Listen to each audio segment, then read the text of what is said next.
And having so many people paying attention to me in the morning is not something I got used to teaching college. Everybody's awake and actually taking notes. It's the world's gone topsy-turvy.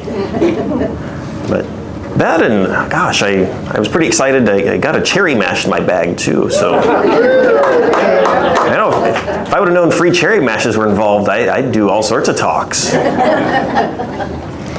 But so I'm coordinated with Greg a little bit, and I'm gonna kind of fill in some bits and pieces that I wanted to cover, but mostly I'm talking about the mission and kind of what we're doing there, what it used to be, what it is today. So, thought I'd get started. One of the programs we're working on is trying to revitalize the Iowa language.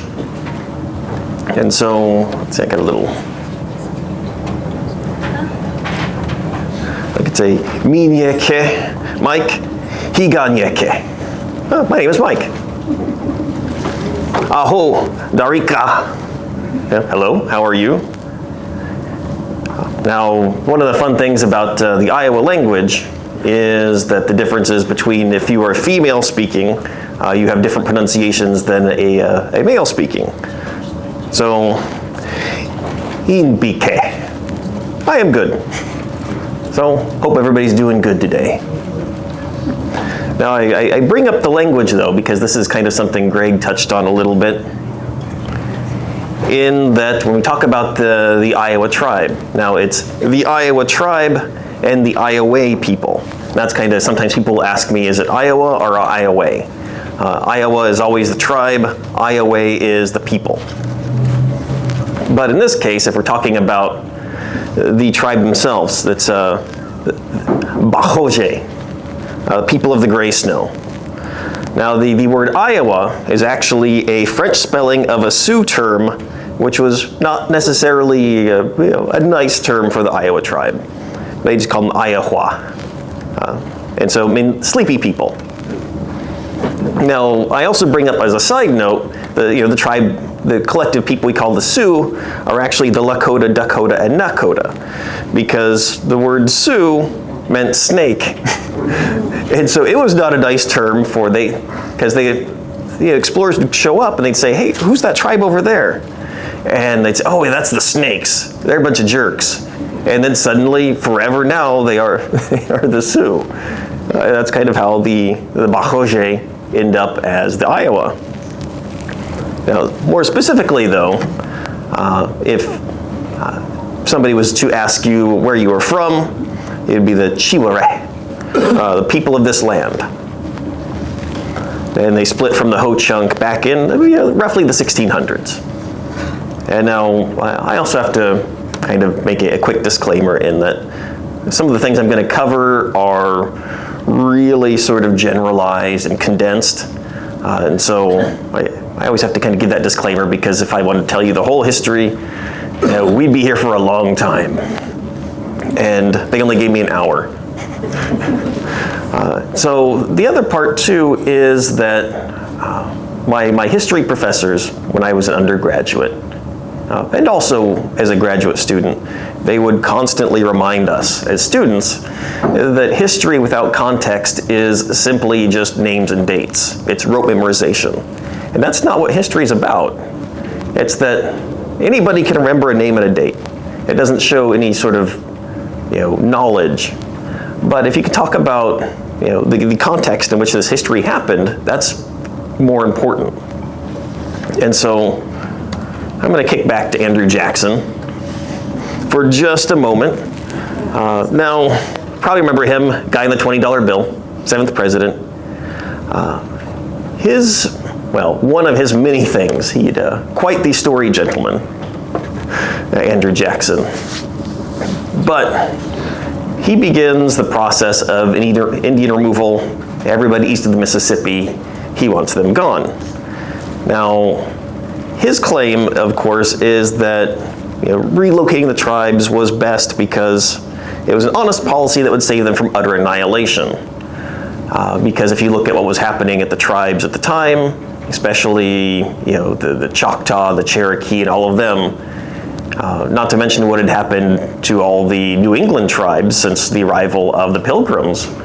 He's not wrong that the tribes from the 1400s to at about this point had lost about 90% of their population, that it was an apocalyptic event for them. And they are undergoing some very serious discussions on who we are anymore, and all the same time fighting with this essentially an occupying force, slowly pushing them. There's really no way they could fight between the size of the army and the disease. And so the most charitable interpretation of President Jackson is that he's doing this out of concern. Now, of course, other people recognize that it just so happens that the more intense discussion about relocating tribes also happens coincidentally at the same time a bunch of gold is discovered on their land. It just so happens. And so it's, maybe I'm a bit cynical, but I think there might be some ulterior motives. Okay, so Indian Removal Act of 1830, passed by a single vote, authorized the president to ignore all previous treaties. And at this point, I think the tribe should have really been used to the federal government breaking all the treaties. That should come as no shock. But it was supposed to pay to relocate the tribes east of the Mississippi into Indian Territory. And it sort of culminates in the Supreme Court case Worcester v. Georgia. Now, I bring this one up specifically because it is the one that established that tribes are separate nations that deal directly with the federal government. Now, as the story goes, the Supreme Court makes this ruling, and essentially, Andrew Jackson is kind of reported to have said, they've made their ruling, now let's see them enforce it. And it just sort of does what he wants anyway. Which, if you know anything about Andrew Jackson, it's that's such a Jackson move.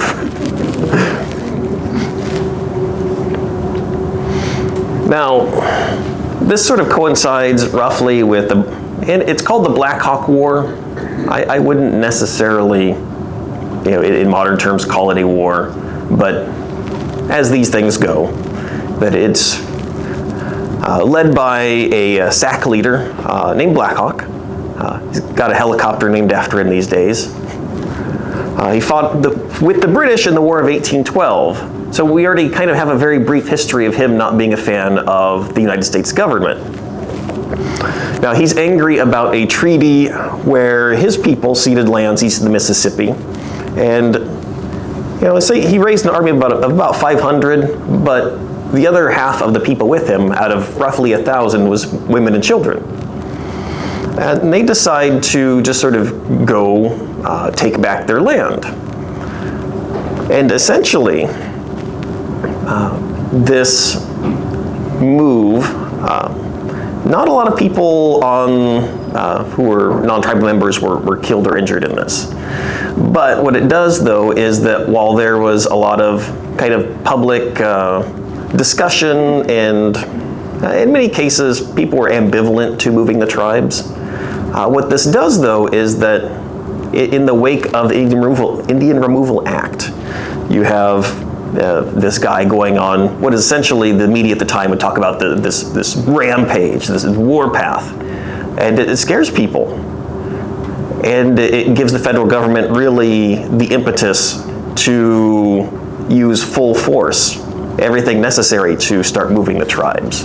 It is sort of their excuse. And if you read about the Black Hawk War, it's interesting in that the number of people who are involved in this, like Abraham Lincoln, his brief military experience comes in the Black Hawk War as one of the Illinois militias. It's neat, and it's an interesting kind of footnote in history, but it's important because of the ripple effects that it has. And so this is kind of where we step into the Platte Purchase Treaty, in that the Iowa Tribe they have already sort of been pushed out of Iowa, they've been pushed out of Illinois, and they are kind of living here on the edge of St. Joseph. And they are negotiating with the federal government, as far as treaties go, that this one wasn't as bad as it could have been. That you read a lot about tribes who are essentially like the Trail of Tears, who are on these genocidal marches. And essentially, the Iowa tribe is, kind of long and short of it, just kind of pushed across the river. Now, in order to receive this treaty, the Iowa tribe gets $7,500, 5 comfortable houses, 200 acres of land, a farmer, a blacksmith, a schoolmaster, and an interpreter. These are all parts of the treaty. Now, this is also where some of these other items are going to come into play as well. Because when we come to find out that the legal definition of comfortable houses seems to vary. That's what happens when you get lawyers to do this thing. So you need to be very clear about what a comfortable house is, because it's going to come up here again real quick.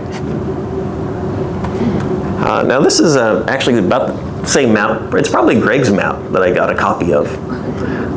And this is just a quick reference to remind everybody that, so the Iowa tribe and the Sac and Fox tribe, they were groups that had huge portions of the state to kind of wander around, as their hunting grounds is where they live, their ancestral homes, and they end up being packed from all the way from, imagine having the all of northern Iowa essentially to you, and then you're given 200 square miles, and just sort of forced there at a metaphorical gunpoint. Sometimes not always metaphorical. Now this is what the original mission area looked like. This is a drawing from 1841. Where the wagons are going right now is the driveway in front of the museum right now. And it's the part that connected, it was the spur that connected onto the St. Joe Trail, which connected onto the Oregon-California Trail. And you can see that there's a couple houses in there, little log cabins. Now, when the people arrive, the missionaries who are writing in their diaries are discussing, hey, we got here, and I'm paraphrasing. They didn't just say, hey, we got here. But they arrive and find that the houses that have been built don't have fireplaces. They don't have floors. There are large rectangles where windows should be, no glass in them. It's just a huge rectangle that is, of course, letting snow and wind and rain and everything blow inside. And they spend the first, significant portion of their time here in extreme discomfort. You can imagine, I don't know about you guys, but come January, I kind of crank up my heater a little bit and I put on a cardigan, and I still complain about the cold. I'm trying to imagine what it's like having an uninsulated house with no windows, no fireplace, and trying to have any sort of activities other than sort of huddling under blankets and just being generally miserable. It's bad enough here with modern convenience. Now, this is a couple entries from the diary of the Reverend Irvin, who I'll talk about in a minute. But he was one of the two missionaries that end up arriving to help teach the Iowa tribe. This is January 23rd, 1841. Spent part of the day in study, made some hominy, and spent some hours very agreeable in company with Mr. Hamilton. In the morning, I had the misfortune to bruise very badly one of my fingers, which was painful through the day. In the evening, I was taken with diarrhea and was quite ill. It was good for me thus to feel I am sought thus to see my mortality. I am poor and tottering on the brink of the grave, and soon must fall. Another week is past, and I am coming nearer and nearer to my dissolution, for which God grant that I may leave prepared.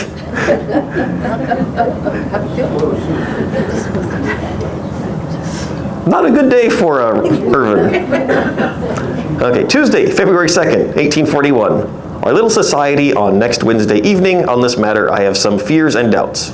I know not what is best and right. I think that if I knew the path of duty, I would go in it. A day fine and warm and clear. I am poor and hell deserving. I just like the transition there. It's a pretty good day. Oh, by the way, I'm probably going to go to hell. I hope I have seen more than ordinary of my vileness, and I hope it has had a good influence upon my mind towards my humiliation. Assisted some in washing in PM, Mr. Bradley and I went out and measured off some ground designed for a pasture for myself. Day fine but cool. Now the Reverends Irvin and Hamilton, this is Irvin's diary. They end up as part of the teaching staff and missionary staff. They actually arrive in 1837.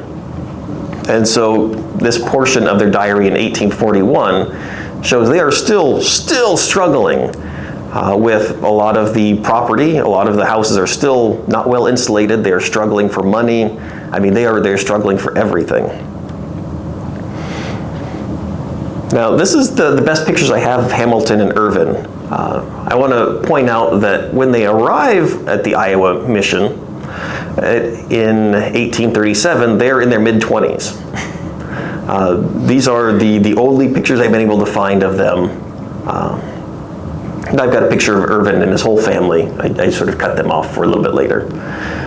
But so if you could imagine that these are guys from Pennsylvania who are part of the Board of Foreign Missions, the Presbyterian Board of Foreign Missions. They're in their mid-20s with families. They are, well, at this time, Irvin is still trying to finish out his fully accrediting to be a reverend. But so Hamilton was sort of the lead representative as far as missionary work goes at this time. But even Hamilton at this point is pretty newly minted as far as it goes, and they decided to take their families, like so many people on the Oregon Trail. They said, "Hey, you guys who are just married in your early 20s, would you like to take your family to the edge of civilization for very little pay?" And they said, "Yeah, that sounds like a cool job." And so they're these very idealistic gentlemen who, and this is where the context comes in, a very romanticized view of the West, is that they really truly believe in what they're doing, and this sort of paternalistic take on, well, we need to help the tribes get better. And if only somebody were there to teach them and just teach them about Jesus, then suddenly we could just flip a switch and everything would go well for them. And this is the sort of the double-edged sword of the idealism of youth and the lack of cynicism. And so they get out there, and Irvin, who is, I believe he has tuberculosis, and his doctors tell him that if you go west, it's going to kill you. He ends up, he dies in his 70s. So he lives almost 50 years out here. So, I mean, he's doing pretty good, especially if you can imagine trying to live with tuberculosis, trying to do all this work, trying to tame the wilderness. Now, we could talk probably a little bit more in depth about some of the struggles they have and why, but this is another thing that Greg kind of touched on a little bit in his discussion, in that Hamilton and Irvin, they arrive early to work with the tribe. They're probably some of the best friends the tribe will ever have at this time period, in that they work hard and become fluent in the Ioway language that they taught in Ioway, that is about half English, half Ioway. For a long time, Irvin was the official translator for the Bureau of Indian Affairs. He ends up resigning that position in protest to how the government was treating the tribe at a little later point. But they did what they could to work to preserve the culture and the language as much as they could. They are some of probably the first kind of anthropologist ethnographers that would start writing about the Iowa tribe in detail as they were sort of embedded there. And when we talk about these kinds of things, is that, we're grading this a little bit on a scale, in that when we read their diaries and we read kind of their actions, it's that they were, for the time, very progressive, that they did what they could to help the tribe, and sure, their motivation was to sort of kind of push them away from the traditional ways, but given what some of the other tribes were going through at the time, it was, essentially as they saw it, it was this or utter destruction. And Hamilton and Irvin wanted to make sure the tribe could stick around as long as possible. And it's one of those, like a lot of historical figures and historical events, we kind of look at it both good and bad. Now, where the actual mission itself comes in, and I'm about like 25 minutes in and just now getting to the mission. Now, another side story.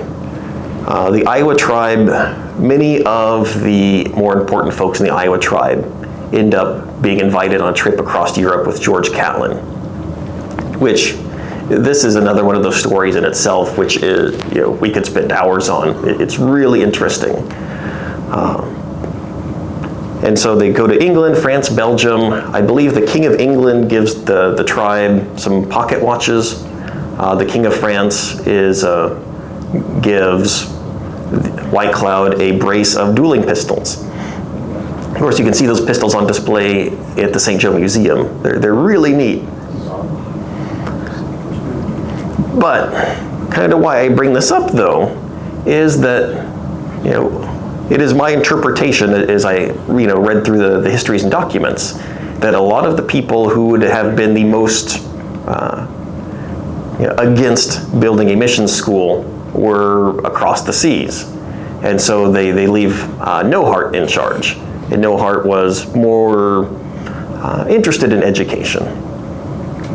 And so moving from kind of a log building with occasional windows and doors, depending on the time of year, they end up building, starting in 1843, construction starts on the mission school. The dimensional lumber is shipped over from Pennsylvania. The limestone is mined nearby. There was a brick kiln that they made all the bricks pretty much on site. And so it ends up costing them about $250,000 for a 100-foot by 36-foot, 3-story plus attic building. Most of it is tribal money. Some of it comes from the BIA. Some of it comes from the Presbyterians. But still, even for a building that size for $250,000, they're doing pretty good. Although, compared to a lot of more modern real estate. There's actually no surviving photographs of the mission itself or the interior as what it looked like when it first stood. And so the best we have is this really nice drawing. Now, later on, when the Reverend Hamilton goes up to work with the Omaha tribe, they built what is essentially a copy of the Iowa mission for the Omaha tribe. And there's some photographs of that, and it's pretty close. But still, I really would like to see what it looked like on the inside in the original version. All right, so here we go. This is the Reverend Irvin and his family, his 2 children and his wife Eliza.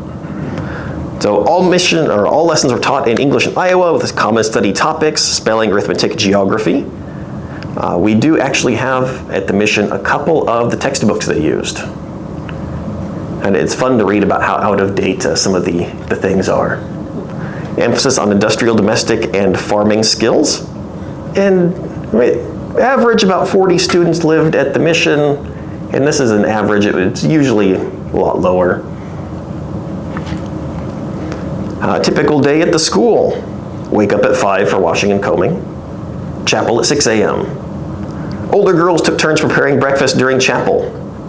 After breakfast, all non-kitchen girls worked on sewing and knitting until 8:45. Boys did chores and farm work. School from 9 a.m. to 4 p.m. They got an hour for lunch.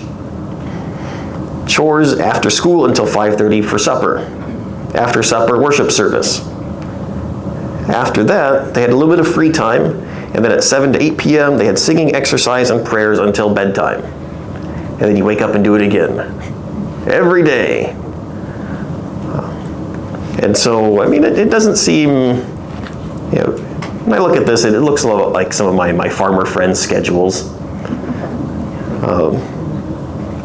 But I couldn't imagine kind of moving and being a student at a situation like this. It might as well be in the military. But this is how they taught the students, and this is, the whole goal was to sort of take away the perceived lazy Indian and start teaching them, and that this is how the prosperous person, early to bed, early to rise. You come up, do all of your chores, all this work, and this is how you become a productive member of society. And that was essentially the perception. And I think Greg mentioned this a little bit too, in that in Iowa culture, that farming was done by women, and so trying to pretty much entirely flip gender roles on a civilization is very difficult. And if you can imagine, not a lot of people took to this. That this is kind of why you had to start with the children, because otherwise the older men would look at, you hand them a hoe and say, you're a farmer now, and you might as well just put him in a tutu.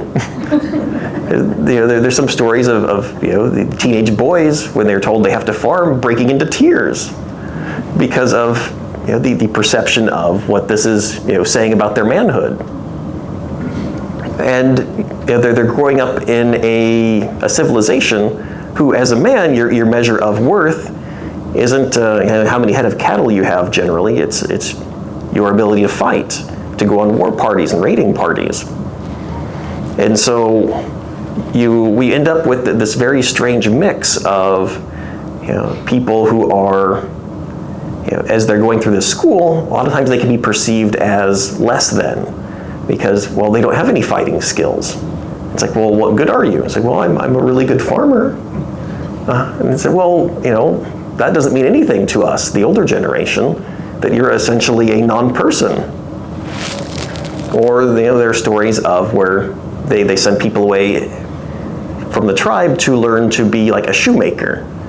And they can be really good shoemakers. They come back to the tribe, and how many tribes people want a Western style shoe? Like 0 people. And if they go to work in something like St. Joseph, they're having a harder time there too, because as a Native American, they're immediately viewed as an outsider. And so you have, again, this sort of liminal space of where you're trying to move these people over to kind of into Western society, in American society, but they're treated as outsiders because of their race amongst everyone else, and inside their own society they're treated as outsiders because they don't have the right skills that people want them to have. And this is why it takes so long and it's such a hard fight.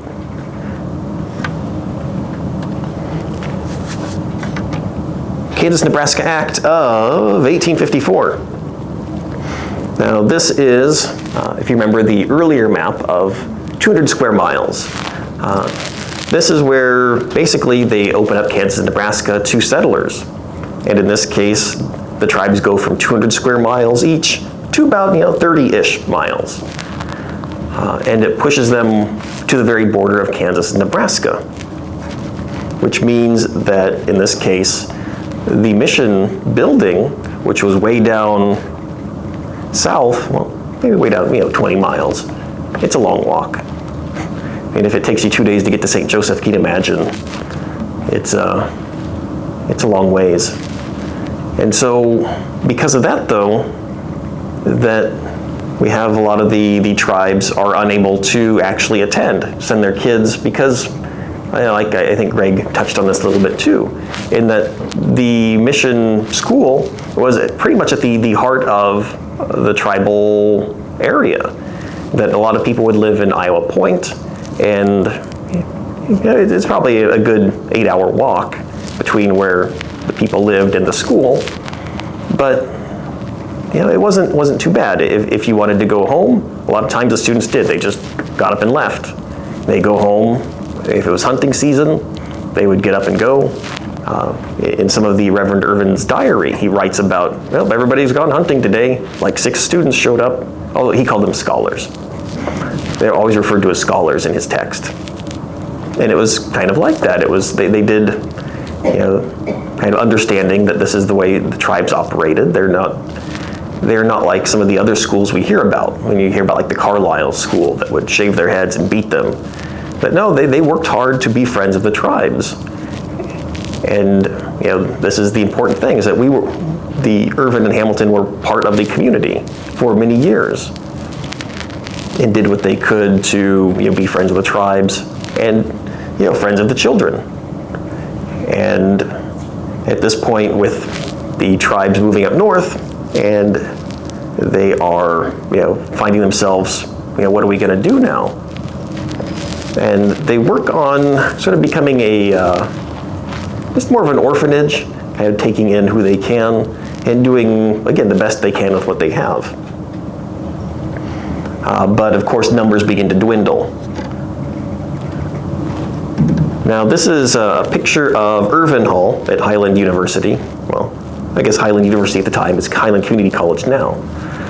In his spare time, once the mission school closes down as an orphanage in 1868, the Reverend Irvin, he finds himself also part of the board that begins Highland, what is today Highland Community College. They have Irvin Hall there. Now you notice that if you come to the mission today, that there's about 60% of the building is missing. Sometimes people will say, hey, where'd that building go? It's like, well, when they end up selling the mission building as a private farm residence, part of it is torn down. And a lot of the bricks and lumber go to build what is called the Square House, which is a boys' dormitory at Highland, of which I could find no photographs. But some of the other bricks, too, also went to build Irvin Hall. Now, legend has that the bell tower there at Irvin Hall was part of the bell tower at the mission building. Now, I cannot confirm whether that is true, but I like the story. I like to think that they recycled what they could. And so, yeah, a lot of the original mission building still lives on. Irvin Hall is still standing at Highland Community College if you stop by there. It's a neat old building. I think mostly offices now, though. Now, it operates as a family farm for a while, and then eventually it sort of becomes a barn. This is sometime, not quite sure, 1900 to 1910. This is what the building looked like. You can see it is kind of falling apart. This is the building as a barn. Sometime 1937-ish, because in 1937 the local community, because they are interested in the 100th anniversary of the tribes arriving and opening up the community, they want to make this old building into a museum. And so this is them pretty much freshly purchased. A lot of members of the Highland community standing around it as they get ready to begin work.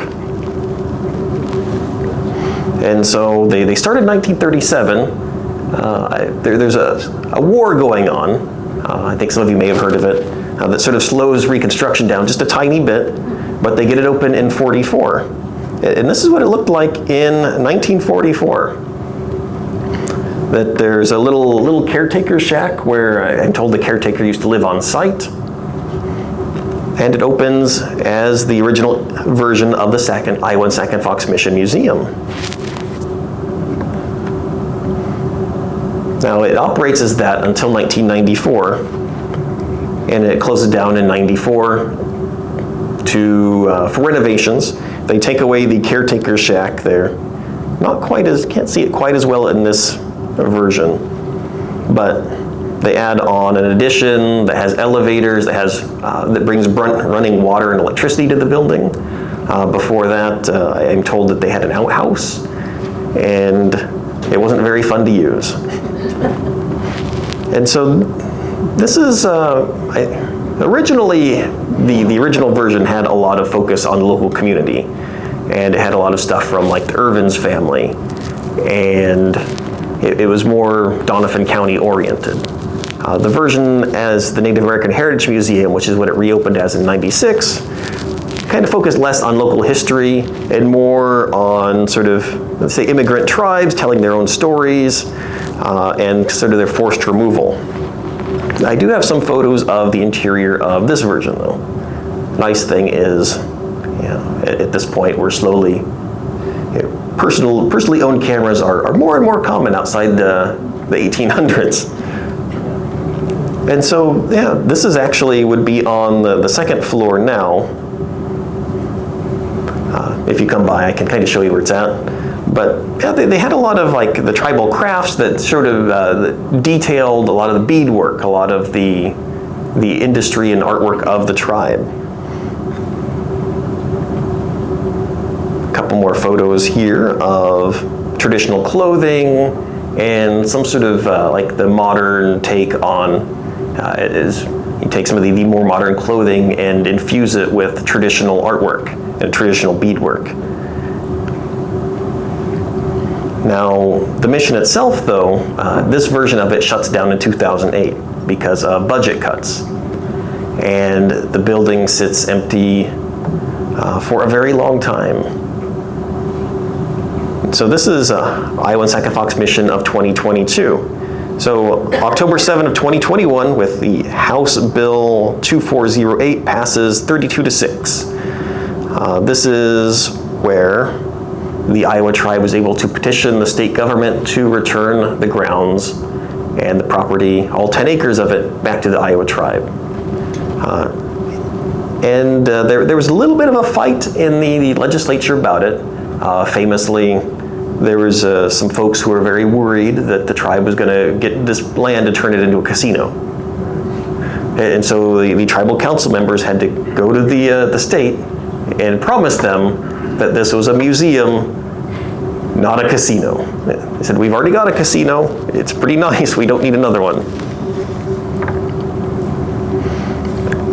And we opened to the public almost this time last year. So we've only had the building back for a year. When we got it back from the state, essentially we inherited just an empty building. There's a couple boxes of empty picture frames that came with the building, but that was it. And a lot of times people come to me and in the past year and they'll say, hey, I remember coming here, this had some really neat stuff in it. And I was like, I hear that a lot too. And we're working with the state to try to get some items back. Some of it we did get back and we're going to put on display. But as you know, anything dealing with the government can get kind of tangled up. And so there are some other items that we would like back, but the way the laws are written is that we don't necessarily have legal claim to these items. And that the only thing we could sort of declare claim on is if it was an item that was sort of sacred or held by the tribe as a whole. So if it was like religious items, we could ask for those back, and they would probably sort of anybody would be obliged to return those. Anything else, we don't really have legal claim on it. And so we can maybe request a loan, and if they want to give it back out of the goodness of their hearts, that's great. Otherwise, there's nothing we can do. And so it gets a little more complex too as we kind of talk about sacred items and things like that, because occasionally if you have a sacred item or a sacred bundle, normally there'd be a medicine man or doctor of some kind who would handle this bundle. But if we don't know the songs and the medicine to keep the bundle, keep it going, the spirits that would be bound into this bundle, to keep them happy and content, don't know if we really want it back because we couldn't take good care of it. And there's more considerations than cultural than it is also legal. Which we could talk about that for a long time too, but I am running low on time. So Here we go. This is the Iowa Tribal National Park, opening in 2025. What they call it, Bahoje Mowatanagi. This is taking a lot of what was tribal land, and it's going to be the second tribal national park in the nation. And you can see the kind of the map here, where that's the Kansas-Nebraska border there, and Missouri River is on the right. And this is, we are now the sister park to Effigy Mounds National Monument as of November 2022. And in this photo is the National Park Director, Charles F. Sams III, our Iowa Tribal National Park Chairman and Tribal Chairman, Tim Rod, Vice Chairman and Director, Lance Foster, and Effigy Mounds Monument Superintendent, Susan Snow, and the Midwest Regional Director, Bert Frost. I like to always see them together because it's Snow and Frost. Yeah. And I was just like, yeah, you couldn't have picked a more apropos name for two people to work together than that. And this is essentially brings us to today, and what we're working on is that we want to let people know that the Iowa Tribe is still here, and that we are working to do what we can to bring back our culture and our land. And I will kind of pause here for questions with that.